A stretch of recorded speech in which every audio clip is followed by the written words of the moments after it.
Ready, go!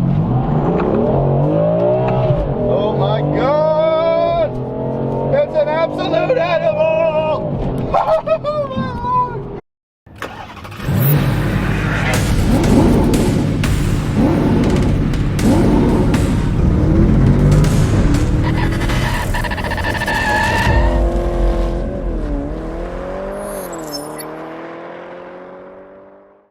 How's it going, guys? Dylan from If Cars Could Talk, and I hope everyone's doing well today.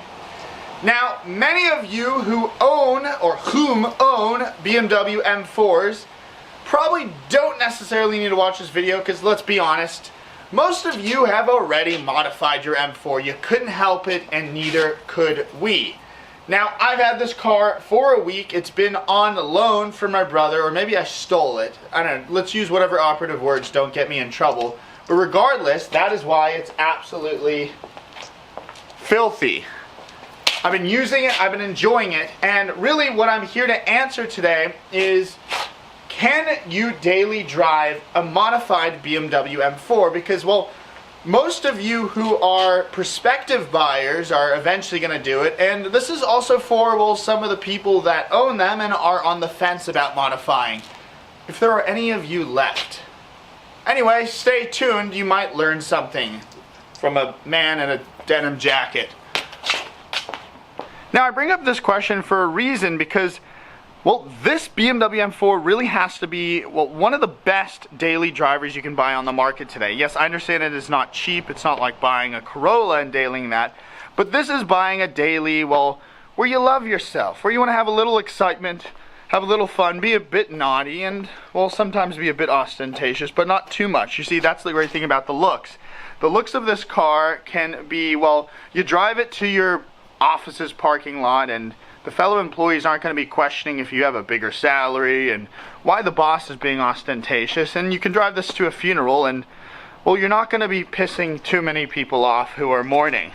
And at the same time, the great thing about it is, well, not only are its looks transferable in every environment, but its driving characteristics can be as well. Main reason being is BMWs are, especially the M1s, are famous for having multiple personality disorders, but maybe in a good way. They've been criticized for being overly complicated, but there's a ton of buttons here, and essentially what these do is this, you can change the shifting speed, this you can change the steering sensitivity and stiffness, the suspension stiffness, throttle response, here's the traction control. You can even preset them in these little saves here, almost like saving your seating position, but you're saving your driving style. And this allows you to, have, a rambunctious teenager drive it, have fun, or you can have your grandma drive it and not realize it's, a fast car. So you can drive in traffic and feel comfortable, or drive to the racetrack and wet your pants. It's comfortable, efficient, and fast. It's everything you need it to be, which is why it's a great daily. Now, first, obviously, before we start, I need to tell you, well, what modifications this car has, so you kind of have a reference point as to what we're talking about here, because obviously there's a ton of crap you can throw on these cars, whether you go to eBay or expensive places like Dine-In or wherever it may be. So yeah, this has been modified. Oh crap. Wait, is BMW listening? Sorry, this has been hypothetically modified in a hypothetical scenario, hypothetically speaking. But, well, obviously all what I'm going to show you right now has been, visually enhanced and changed. None of this is real, but give me 1 second. So, let's start with this. Let me decapitate my camera for a second to show you. Now, it has hypothetical dual cone intakes on each side by Berger Motorsport. It also has hypothetical software as well, JB4 software.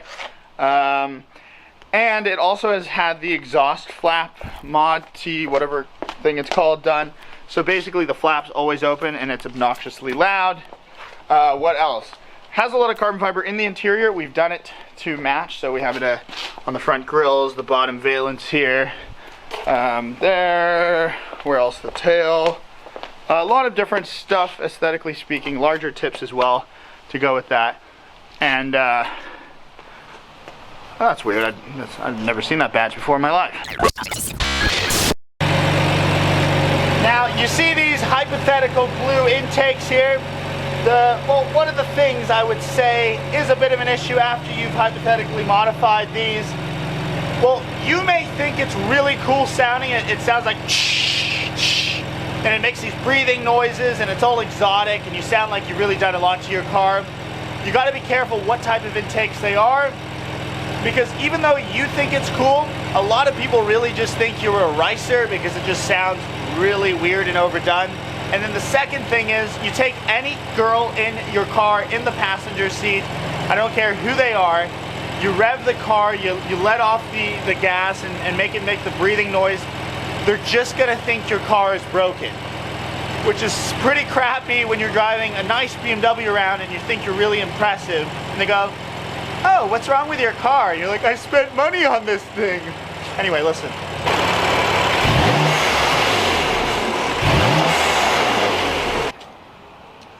Actually, you know what? While I have this hood open, while I have this hood open, sorry, I'm getting nervous, I think. Anyway, while it's open, I want to talk to you about the tune, hypothetical tune. Now, this hypothetically has a Burger Motorsport JB4 tune in it. It can add up to 50 horsepower for hundreds of dollars, which is really incredible when you think about it, because, well, in naturally aspirated cars, you have to spend thousands to get the equivalent amount of horsepower, and the mods are usually pretty invasive. It's full exhaust systems, headers, or sometimes even if you want the same amount of power, you got to put a bloody turbocharger on it, so it's not exactly naturally aspirated anymore. So that's why turbochargers can be great, because these tunes are like these majestic creatures that extract the horsepower out through, well, modifying the PSI and all these various things. And that can be really great, and that's what a lot of people do to these cars. However, there is a effect to the cause. I don't know if I said that right, but regardless, it may seem great. Oh, look how easy it is. I just plug this thing in, it gives me all this power. However, the issue can be is it can affect a lot of things, because this car, you have to keep in mind, has been designed specifically to hold this horsepower. And as soon as you start screwing with stuff, things can happen. For instance, spark plugs can go, coil packs can go, because they're not used to holding the power. The charge pipe, very common plastic thing. There's two on top, one curvaceous, one on the bottom. Those can crack. Huge pain in the ass, those ones too. Hypothetically, if those go, which I wouldn't know. But anyway. So you've given your car a ton of hypothetical power. So this is the next problem. When you daily drive the car, you experience, well, not only the fact that you have to fix all this crap that I told you, like the spark plugs, which is just a pain, because let's be honest, you're daily driving it, so it's going to have, well, continued wear on those parts. It's not like, well, your Ferrari that sits in the garage. The other thing that a lot of people do, and specifically me, when I was 16, I had a GTI and I hypothetically modified that too. And what you notice is you got a ton of power, and then suddenly you don't have enough grip. Suddenly the brakes aren't good enough. So if you are going to modify it and daily drive it, you're going to realize soon that sometimes it can be quite dangerous if you don't have the braking power now to match the power. And if you don't have the tires to put that power on the road. And there's just tons of examples of that. Also, the handling now changes. Do you need to put, a coil pack on it? All of this stuff needs to be considered, and you notice it when you're being a little racer boy on the street. So here's the next thing. It's actually more of a disorder that develops, but there's something I like to call warranty anxiety. You see, when you modify a BMW while it's still on its warranty, it can potentially void its warranty, because if some crap goes wrong with it, because you've overdone things a little bit and overcooked things, well, they shouldn't have to cover it. However, it's this big umbrella thing where even if something fails on your car and it wasn't because of a modification, you can just get sucked into this, crap where you still are like, whoa, it was modified, we don't have to cover it. It's kind of like a catch-22 and they get away with things. But anyway, let me demonstrate to you a scene and what potentially happens when you have warranty anxiety. Hey there, Mr. BMW technician man. Can you service my car? It's on warranty, covered, everything. We're all good, right? Is this car stock, son? No. Yes? No? Yes? Is yes the right no, or no? Yes. Well, yeah, I'm no, a yes. certified BMW technician, and this car is definitely not stock. Not stock at all. All right, let's see what we got under the hood. See, all incredibly normal. There's nothing really going on here at all. Wait a second, son. What about the wires up there? Just come with the car. I don't know, man. There's a lot of wires in here. Just plastic wires, lots of things like that, and yeah. And what about these? What about what? I don't know what you're talking about. This also, I don't know. Yeah, no, everything's fine. Anyway, so everything's under warranty, right? Perfect. I gotta go. Okay.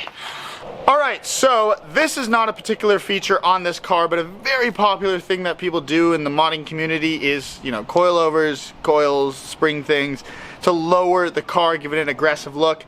However, it can be the biggest, most terrible thing in terms of making your car not practical. Is there really a freaking plane overhead? It's like a military base here. Anyway, let me demonstrate, because the M4 already is a very low car. So anything more can make the car just stupid and annoying to drive around. So we'll see it go down just my driveway as an example. And you can kind of see how close it really gets.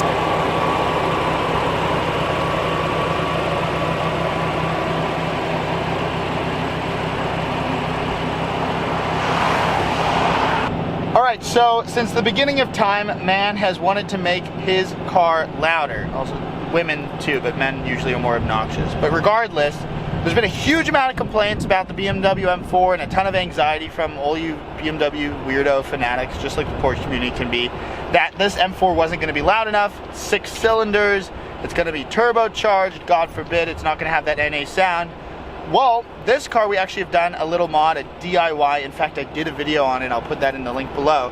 But it's kind of essentially off the back of the Golf T mod, and basically what you're doing is you're opening the flap in the back exhaust, so the car is always in loud mode. Obviously, I think it closes for sound regulations, and so it doesn't kind of hum too much when you're driving. But what is pretty cool is it ends up sounding pretty obnoxious.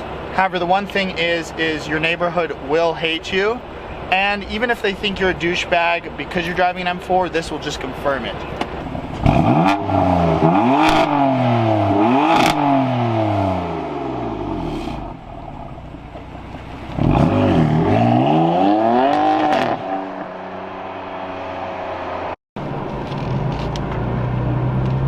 Alright, so there is a caveat to that flap though, because very much like in exhaust systems, the flap is meant to kind of keep things quiet. And it really isn't anymore. Specifically on the highway, it actually drones now, so that's one thing to consider if you're going to do the mod, which can be kind of annoying, but if you like cars and you like sound like me, you can look past it. But yeah, so that is one thing to consider. So for this section, I'm going to be naming it the speeding ticket section. So when your car, oh my gosh, is modified, it's going to be faster, and if it's faster, you're going to be speeding more. And if you're going to be speeding more, well, you're going to have a lot higher chances of being pulled over. Hopefully it doesn't happen while we're in this video, but with the tune, this thing is just savage. Die, Prius! Holy God. Oh my Jesus. And I'm not even Christian. So to further demonstrate the power, we're going to do a little bit of a launch here. Ready, go! Oh my God! It's an absolute animal! Oh my Lord! Alright, so the BMW M4 keys have officially been sealed away, because if I drive the thing anymore, I'm actually going to get in trouble, and I might actually get a speeding ticket. I mean, we may or may not have raced a Tesla on the way here. And, well, guys, that is a hypothetically modified BMW M4. And can it be daily driven? That is the question. And, God, this thing's getting heavy. Sorry. I'm dual wielding here. And, basically, the answer is, you know.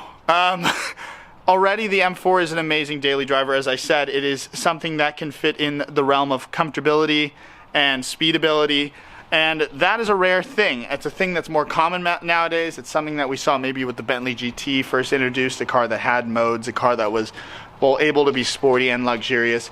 And this is just a car that, well, is a little more under the radar from that, and a little more under the radar from maybe a 911 too. It's not ostentatious, but it's something that makes you feel special. It's something where you can still pee your pants. It's something where you can still feel comfortable in traffic. And it really, the answer to this question, it depends on what mods you choose. Sometimes you can screw things up. I think if you go stage 2 on the software, that's where you're going to be experiencing more spark plug, coil pack, charge pipe issues because you're just having more power in it. I think the stage 1 softwares are they're better when you don't necessarily have to modify around it as much like you would with intercooler, things like that. Intake, always going to improve the car efficiency, things like that. I always recommend that, hypothetically. And the car's loud enough, so I think, doing the exhaust flap mod was perfect for it. I don't think you need an exhaust on it. I think if you do, you're a bit of an obnoxious douchebag. So, and we haven't lowered it too, so it's not an annoying thing to drive. If your car becomes cumbersome to drive around, you're going to drive it less, and if you drive it less, it's no longer a daily, is it? So, this was an example of not a very gnarly modified car, but a perfectly modified car. A car that gives you a little more zest, a little more spice on something that, well, is incredibly usable. Now, guys, if you want to see me on more things, please see me on, of course, YouTube, Instagram, Facebook, and Twitter. If you want to see what type of equipment I use, check the Amazon links below. Guys, if you liked the video, give it a like. And if you want to see me a little bit more, please do subscribe. Thank you so much for watching. Peace.